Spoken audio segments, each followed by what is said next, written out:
Persib Bandung sukses bikin Borneo FC kalah beruntun untuk yang kedua kalinya. Ivar Jenner diminati klub Liga Super Indonesia tapi juga tim Serie B Italia. Mantan pelatih Ajax Amsterdam, John Heitinga tertangkap memfollow petinggi PSSI. Wah, pertanda apa ini? Setelah Timur Kapase kandas, semua mata tertuju pada dua nama calon pelatih timnas Indonesia, Giovanni van Bronckhorst dan John Hartman. Manchester United dikabarkan siap cuci gudang bersih-bersih gelandang mereka demi datangkan pemain-pemain incaran. Sebentar-sebentar, yakin mau jual pemain aja, gak sekalian ganti pelatih? Dan itulah beberapa highlight dari UBS Update Berita Sepak Bola episode 2 kali ini. Kami ucapkan terima kasih buat sobat yang mau dengerin dan dukung perkembangan channel Federasi Online dengan bersedia tekan tombol subscribe sekaligus nyalakan loncengnya.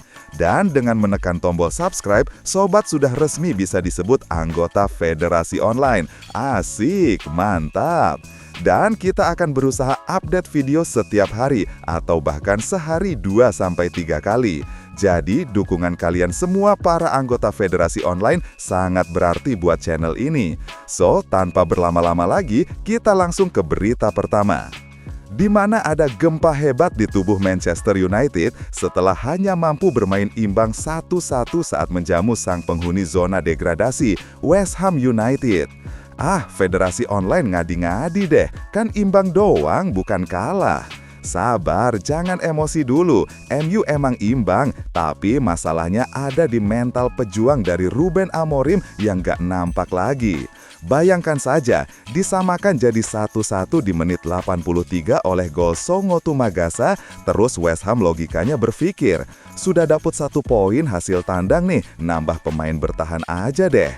Akhirnya terjadi pergantian pemain, Callum Wilson diganti Max Kilman, pemain depan diganti pemain bertahan, logis dan tidak melawan arus logika pada umumnya, jelas wong tim away. Nah, logikanya Mas Ruben harusnya bikin kontra strategi dong. Mana dia tuan rumah? Ini malah out of the box, gantikan back sama back. Menit 88 narik Luke Shaw diganti Lisandro Martinez. Padahal harusnya kan nambah amunisi. Oke lah, dia bilang tidak punya striker, tapi kan ada gelandang yang bisa dimasukkan. Mengambil resiko menyerang total dengan pemain menumpuk pemain tengah dan menyerang untuk memburu 1 gol penentu, itu udah jadi logika umum. Kami yakin para anggota Federasi Online juga setuju. Ada Shiealesi gelandang 18 tahun, ada Kobbie Mainoo wonderkid 20 tahun, kok malah masukin Dorgu, narik Cunha, narik Zirkzee? Oke lah, kami jadi paham gimana perjuangan menjadi fans United pasca era Ferguson. Kalau udah separah ini mereka. Ini levelnya sudah bukan fans, tapi lebih cocok disebut relawan United. Bahkan tim sekaliber Real Madrid saja, saat butuh magical moments, mereka berani masukin Joselu dengan narik gelandang Federico Valverde di menit 81. Kami ingat betul, waktu itu 8 Mei 2024, leg kedua lawan Bayern Munchen. Madrid ketinggalan 0-1 dan berakhir dengan skor 2-1 lewat gol menit 88 dan 90 plus berapa kami lupa. Tuan rumah ofensif di menit-menit akhir itu wajib Mas Ruben. Walaupun kalah atau imbang, setidaknya tim ini menunjukkan bahwa semua komponen mau berkorban sampai peluit panjang.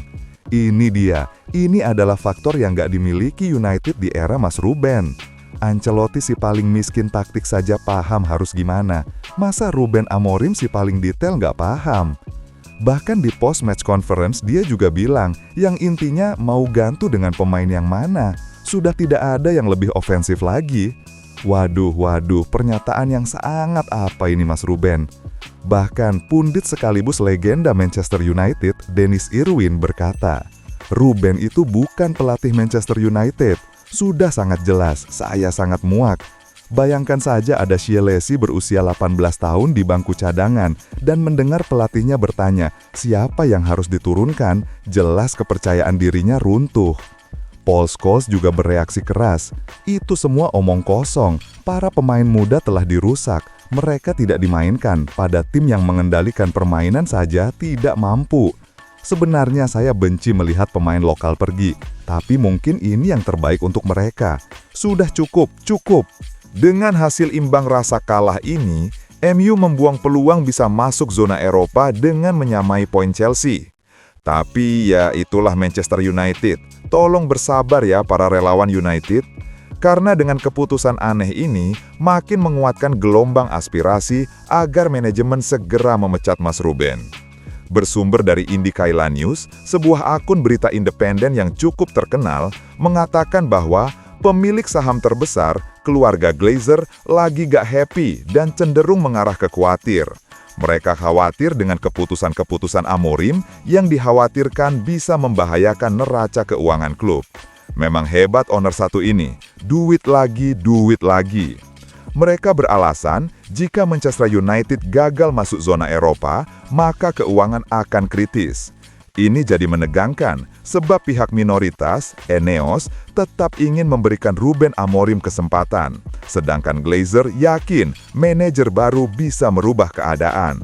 Akibatnya, mereka perlu melakukan pertemuan tingkat tinggi sesegera mungkin untuk meluruskan perbedaan di antara mereka ini. Ini bakal jadi momen krusial bagi klub dan relawan Manchester United. Itulah dia drama internal Manchester United. Si Glazer pengen cuan jalur jualan, jualan pemain. Nah, itu dia. Ada Manchester United yang dikabarkan siap melepas sejumlah pemainnya seperti Kobbie Mainoo dengan 65 juta pound, Joshua Zirkzee dengan 45 juta pound, Ugarte 35 juta pound, dan Tyrell Malacia 5 juta pound. Mereka jualan pemain tentu untuk menargetkan pemain incaran mereka. Beberapa nama mulai beredar seperti Ederson dari Atalanta, kabarnya Atalanta minta sekitar 30 juta pound. Kemudian ada Carlos Baleba, kabarnya Brighton siap lepas di kisaran 74 juta pound. Lalu ada wonderkid kepunyaan Mr. Angelos Marinakis, yaitu si Christos Mozakitis, kabarnya Olympiakos minta 35 juta pound. Sebenarnya masih ada beberapa lagi seperti Federico Valverde yang kabarnya juga diincar, lalu gelandang andalan Stuttgart Angelo Stiller. Tapi jujur saja, United ini terkendala dengan duit lagi, duit lagi. Jadi mau tidak mau, segala opsi harus mereka perjuangkan dengan masuk zona Eropa, yang otomatis buat sponsor mengalir deras, plus ditambah penjualan pemain. Nah, gimana menurut anggota federasi online semua? Ada kata-kata motivasi buat relawan United. Beranjak dari United, kita terbang ke Madrid yang dikabarkan mulai menjajaki deal dengan kubu Kobbie Mainoo. Mereka harus bersaing dengan Bayern dan Napoli yang terbukti sukses kalau beli di United Market. Tapi jujur aja, dengan bandrol 65 juta pound sebetulnya overpriced untuk anak semuda itu. Kalau ketemu di rentang 40-45 juta pound mungkin masih oke. Tapi dengan catatan, Madrid mau buang siapa di tengah? Kan sudah fix Nicolas Paz bakal comeback musim depan. Tapi, anggota federasi online juga perlu ngerti, setiap klub saat ini benar-benar butuh pemain inti dan pelapis yang sama bagusnya. Sebab jadwal makin padat. FIFA, UEFA, AFC, semua butuh nambah duit, alhasil tiap klub juga harus mengatasi problem kelelahan dengan rotasi pemain. Itu artinya butuh banyak pemain. Belum cukup ngulik Kobbie Mainoo, Madrid juga bersaing buat dapetin Christos Mozakitis, wonderkid Olympiakos, Golden Boy winner. Olympiakos kabarnya masang harga di 40 juta euro dan cuma mau deal di kisaran 30-40 juta euro. Ya, wajar sih kalau Pak Marinakis jual segitu, mengingat dia berasal bukan dari negara dengan tradisi juara. Pernah juara Euro, iya, tapi tradisi juara sih belum. Cobalah Xabi Alonso mulai percaya sama produknya sendiri, entah itu buyback atau mulai kasih kepercayaan pemain muda lainnya. Itu loh ada Dek Endrick, mainin dikit lah, keburu dimarahin istrinya loh. Selesai jalan-jalan ke luar negeri, mari kita pulang sebentar ke tanah air di mana ada Persib Bandung yang bisa kalahkan Borneo FC untuk tetap menjaga peluang perburuan gelar juara liga. Dengan kemenangan 3-1, Persib memperpanjang rekor tak terkalahkan atas Borneo di 5 pertemuan terakhir dengan 3 menang dan 2 seri. Uniknya, problem kelelahan bukan hanya dikeluhkan klub-klub Eropa. Persib melalui sang kapten juga mengeluhkan hal yang sama. Aduh kapten, kalau klub Liga Super Indonesia kecapekan bukan karena padat jadwal, tapi lebih ke belum terbiasa ikut banyak kompetisi saja. Pokoknya, lelahmu berkahmu. Persib kelelahan tapi tetap bisa menjaga peluang perburuan gelar Liga, itu termasuk pertanda baik untuk iklim sepak bola lokal. Semoga siapapun nanti yang mewakili di kompetisi Asia bisa tetap kompetitif di Liga. Kembali ke Persib, mereka datang dalam kondisi yang lelah plus kehilangan kiper utama mereka. Bojan Hodak menuturkan jika Teja Paku Alam masih 50-50 kondisinya dan gambling memasang kiper muda Fitrah Maulana. Entah ada hubungan apa dengan Bung Fitrah Eri. Tapi permainan kiper 19 tahun ini terbilang solid dan cukup menjanjikan. Tapi yang kami soroti adalah peran Tom Hai yang mampu beri keseimbangan bagi Persib, ditambah masuknya Sadil Ramdhani ke dalam papan skor. Menurut federasi online ini patut diberi sorotan, sebab penyerang lokal masih kalah produktif, masih kalah atletis, masih kalah fit dibandingkan striker dari luar.